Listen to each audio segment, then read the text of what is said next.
Thank you for having me and for inviting me. And so I'm going to do like a little bit of a hybrid. I wanted to talk a little bit about, I think, something that we had spoken about here a few weeks ago, just about this idea of, art and activism, and also kind of weaving that into some of the therapy work that I've been doing. So, yeah, my day job is as a therapist. Obviously, I can't do therapy in this space, but I wanted to touch on some of the themes that have been coming up and also on like how I've been working through some stuff in my own writing. Um, since we're all here, I know that we all have some sort of creativity practice, but what I was noticing with myself was these feelings of guilt sometimes coming up whenever I would like take a step away from the news or take away step away from like activism work or just any time that I was like spending time with myself. I was noticing like sort of some like resistance coming up. And so it's been this practice throughout this whole quarantine of trying to um, remember that self-care is an essential part of our very survival. And not only that, but it's also a powerful act of resistance to take care of ourselves. So just wanting to acknowledge that we're all going through a collective time of trauma and grief. In the trauma work that I do with my clients, this has really been coming up a lot, and I've noticed it coming up a lot with my friends. Um, this virus has really changed our entire world. We've all suffered profoundly personal losses. At the same time, there's armed troops occupying our cities, attacking our citizens.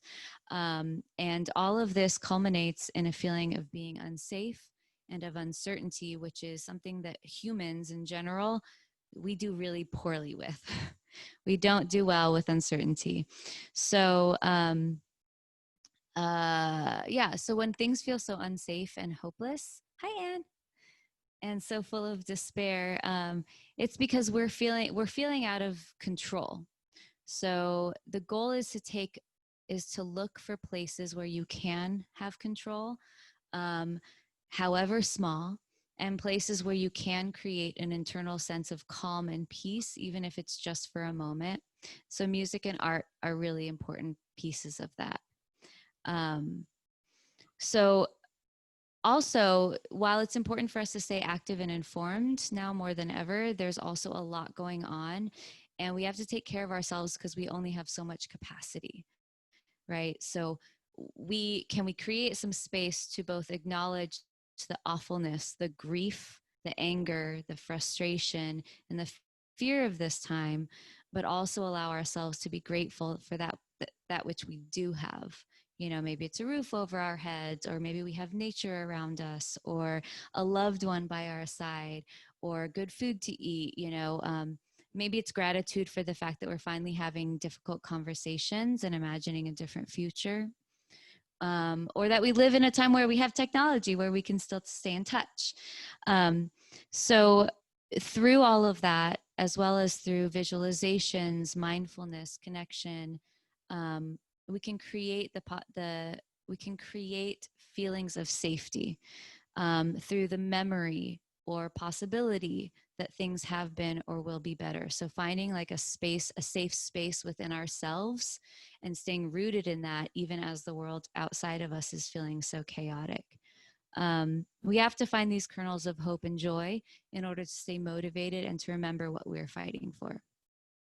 So that's kind of my spiel, just like a validation of what we're all doing, really. But I know, at least for myself, it's like a constant like exercise and reminding myself, like, it's okay to feel happy right now, and it's okay, and it's good for you to take a break and to write and to feel, right? Um, so I'm going to share a few songs that are very, very new. Nobody has heard them except for Kurt. He's heard them millions of times already by now. He's sick of them. So I wrote them in the past few weeks to kind of capture feelings that I was working through, of both feeling hopeless and overwhelmed while also acknowledging moments of joy. So that's this both and that we talk about a lot about in therapy, the shadow and the light, um, the both the inherent tragedy and the beauty in life. So the duality.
so much more than meets the eye.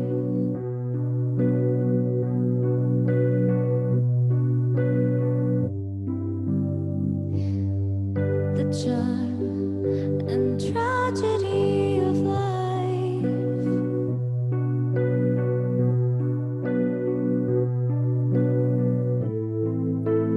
watching the future fade.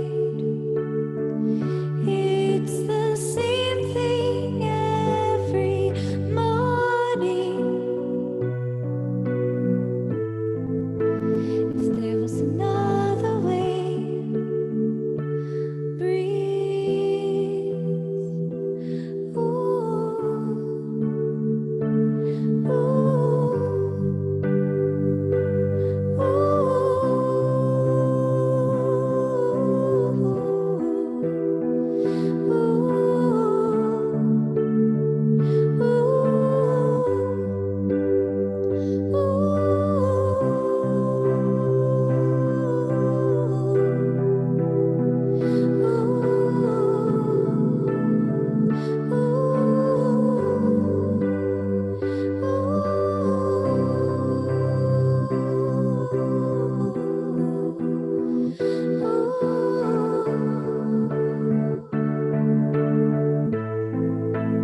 Watching the future fade. It's the same thing every morning. If someone could tell me how, please. Okay, this next one is called Beautiful World. And I like originally started, I was going to be like, oh, I'm going to call it Cruel World, you know?